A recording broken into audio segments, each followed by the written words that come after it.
We're gonna marinate some pork chop Vietnamese style, and we're gonna marinate it overnight. So that way, when we grill it up, we can eat it with some rice. We can eat it with some noodles.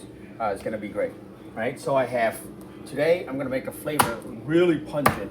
So I'm gonna go bold. 4 cloves of garlic. 1 green onion here, a large one. You can double up. I want it really fragrant. I'm gonna marinate the meat, and I want to extract all the flavor from the marinades into, right? I'm gonna infuse all of that into the pork. Okay.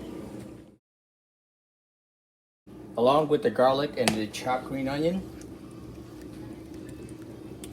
1.5 tablespoons, a table to 2 tablespoons of sesame seed oil, 3 heaping tablespoonful of sugar. You can use honey, you can use stevia to compensate if you like. 2 tablespoons of fish sauce, a tablespoon of oyster sauce, a healthy grind of black pepper. Mix it all up.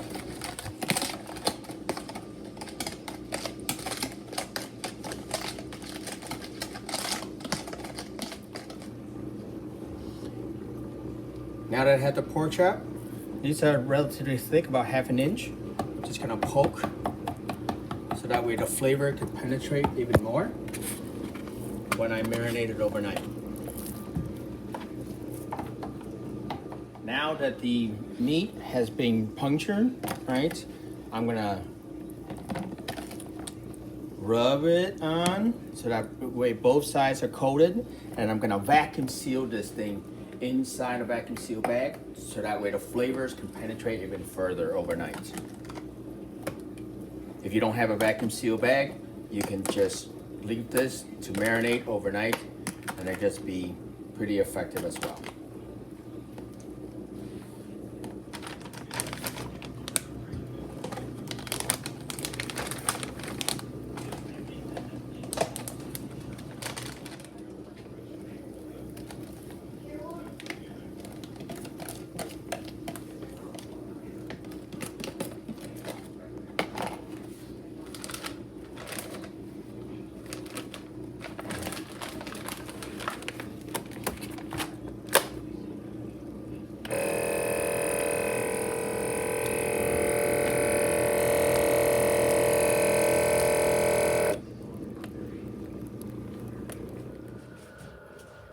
Now that I have the grill up to 400 degrees, I'm gonna oil the grate first, but I'm also gonna be cooking a lot of my meat on the aluminum foil to protect it, and then I'm gonna sear it later with the oil mark, with the grill marks, to get the nice contrast of texture as well as some color in there as well. So I'm making sure that the grill is nice and hot, oiling it, but I'm gonna cook it on aluminum foil first, then I'm gonna finish it off later as on the grill for some nice marking.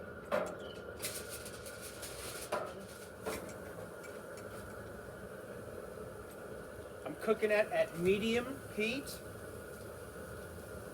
at 400 degrees. And for the pork chop, cooking it for about 4 minutes per side. And I'm gonna base some of the marinade right on top of the pork to get the nice flavor going.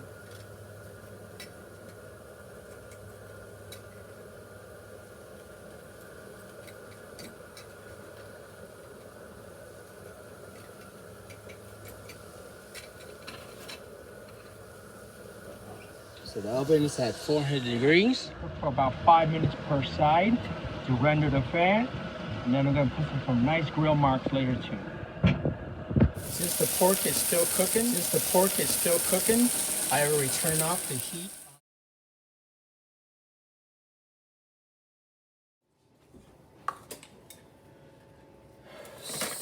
So, if you don't have a rice cooker, but yet you really want to have rice, you could definitely cook it on the stove top.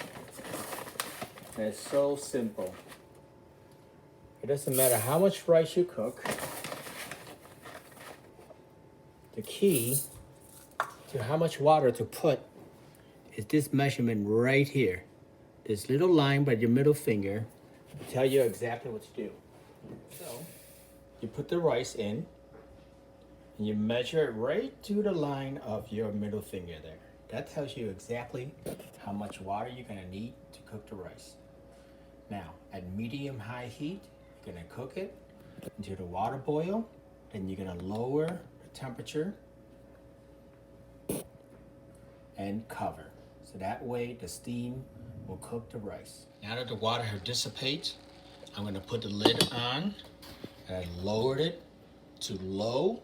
And I'm just gonna keep it covered for about 20 minutes. That way the rice is gonna be After the rice is finished, and ready to go. make sure to fluff it and serve it hot and ready.